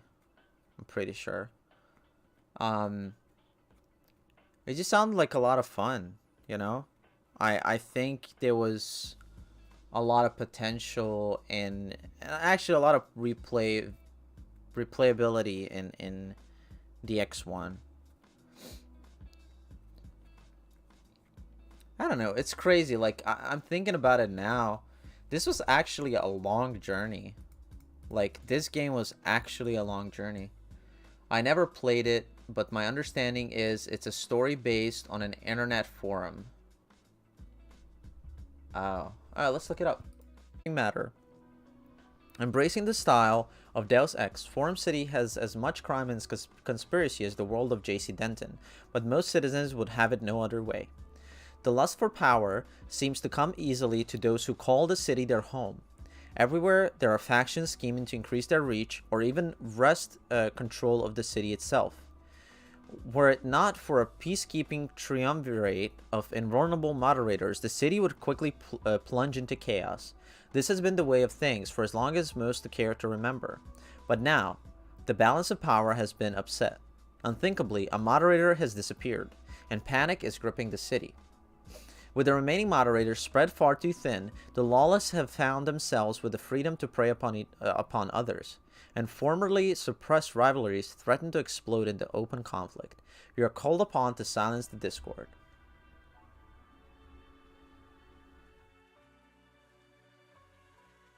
Oh, there's patches and stuff. Oh, interesting. Look at those areas. That looks cool.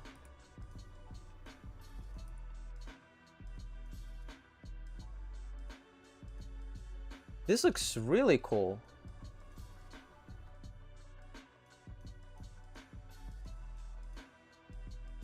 Oh, look at these assets. So this is like a completely different...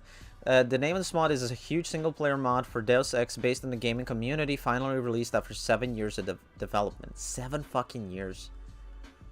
So it was released in 2009, and then the update was in 2019. We have released the first patch for the Nameless Mod 2 update. Let me get this out of the way. This is not the complete 2.0 product. As I mentioned in our roadmap post, we're releasing this patch first as a showcase that we're indeed committed to the project.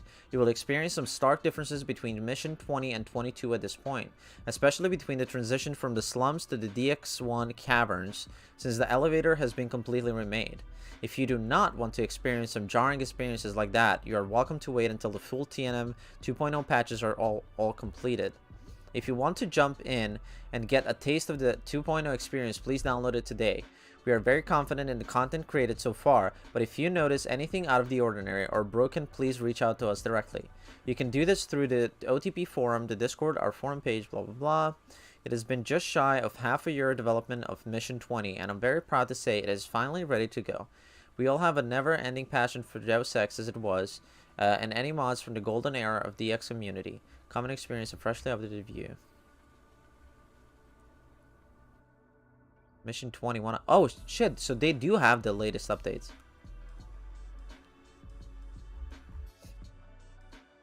Holy shit, 337 votes, 9.7 per score average. I'm having an issue with the mod. Fine, but the dialogue is so wrong.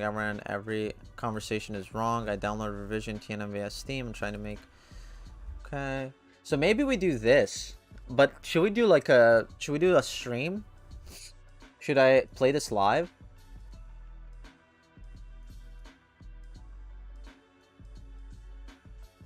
Because I think this would be cool to play live. And then I can... But actually, wait. Maybe this is better if I record it. If I experience it on my own. And then maybe... Like the revision... I mean, I see that it has new locations, but it feels more like an extension of the original game. Well, this is like a completely new experience that's inside of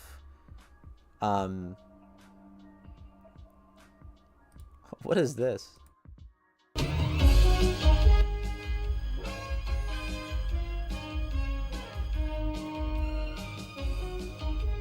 So this is like supposed to be a hilarious... Okay. So they have a website too.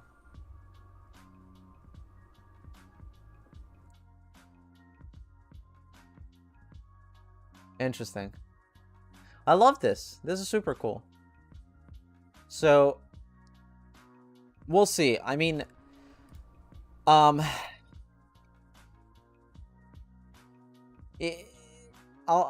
think about it. Because right now I have a couple of really interesting games coming out. Mass Effect, I think it was a really good experience.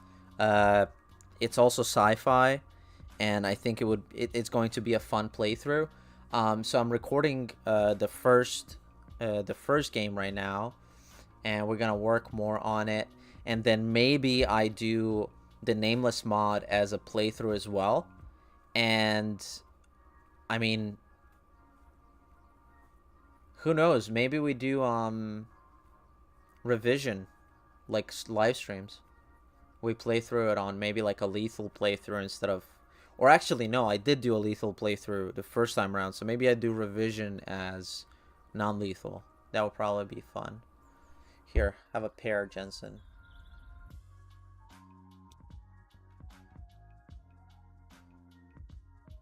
Pair Jensen. Penson.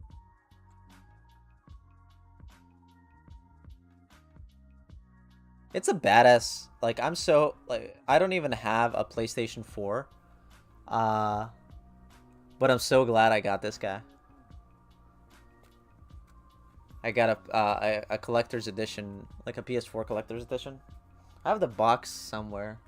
I actually have the little nice case. I would absolutely watch a playthrough of Nameless. Yeah, I think the Nameless mod would be cool. Because it's supposed to be like a comedic take on I mean it's its own story, but it's done in the same engine, which is I mean cool, a cool thing in itself. And another thing that I think it would be super fucking cool is doing like VR content. But then again, I don't know how. Oh, it's so. I need so much space for that. I think that I currently don't have.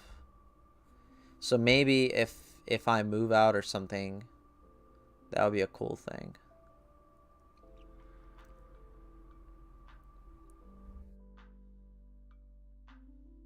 And there's so many things I want to do, and there's not enough time. It is annoying.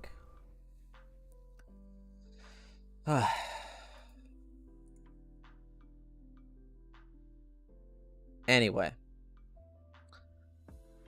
Let me see.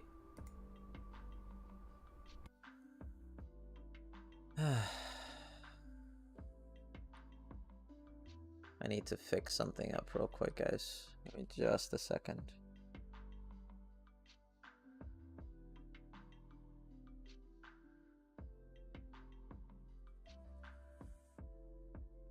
Wait, did I put something on the wrong screen?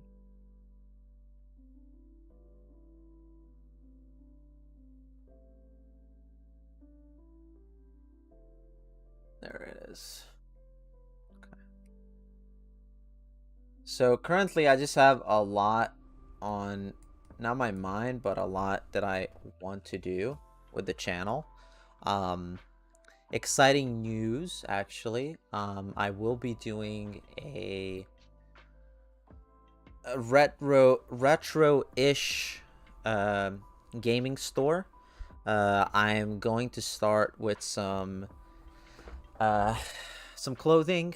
I'm going to do some cool shirts. I'm going to do some hoodies, some socks, some shorts maybe. I'm gonna try, you know, the licensing is gonna be the one thing that I'll have to be just careful with, but I do believe that I'm gonna do some retro game inspired products. I want to do some Deus Ex inspired stuff, some Pac-Man, some old stuff like Nintendo characters. I want to do uh, some probably stuff for my son, like kids gaming stuff like Minecraft, Roblox. And then eventually, once I find a good enough supplier, I do think that I want to do some gadgets for gamers. Maybe, you know, cartridge holders, customizable keychains, you know, little gadgets that are gaming related that I think I would personally want, and then I think you guys might enjoy it as well. Now, this could be a complete miss and a failure, and that's fine. We live and learn, but I just want to let you guys know so you stay updated either on YouTube or on Facebook. Once I launch it, I'm gonna have a discount code for all my followers if you guys want to try the products and get something for yourself or for your significant other or for cousins, whatever it is. And with that, I do believe we're going to end the broadcast for tonight. I appreciate you all for watching. It was a little bit of a scattered conversation because of the way that I like to talk about things in the moment. I know that there should be some structure to my, you know, videos, and this one specifically, we did go from game 1 to game 5 in order of release of the games. So in that regard, I think I did okay, but you know, sometimes I start going off the beaten path, and I just start talking about shit that probably makes no sense and annoys people, but whatever. Thank you guys so much for watching. I'm definitely going to be putting out another couple of videos about Deus Ex, and I'm gonna do the DLCs for Mankind Divided, and I do think that there's going to be another live stream or two where we do alternate endings for Deus Ex games. I still have, you can see it right here. I still have, let me see, this game, and then I have this game, then I have this game, and then I have this game. So I still have,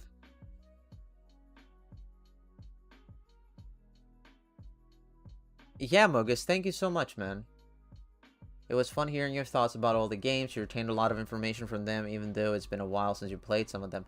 Yeah, I have a pretty good memory. The character name, like, I know all the characters. The names sometimes is hard. They're hard to stick, but we'll survive through it. So I think another stream is going to be coming soon, where maybe in one stream we do all the alternate endings, like that are different from when I originally made.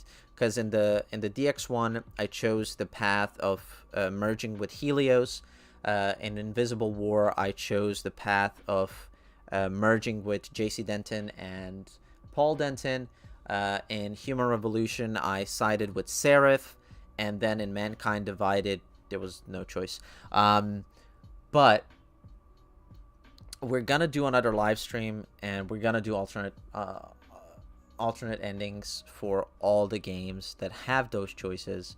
So stay tuned for that, and don't forget to subscribe, and then like and comment. Let me know what you think about the games also. And until the next time, have a wonderful night.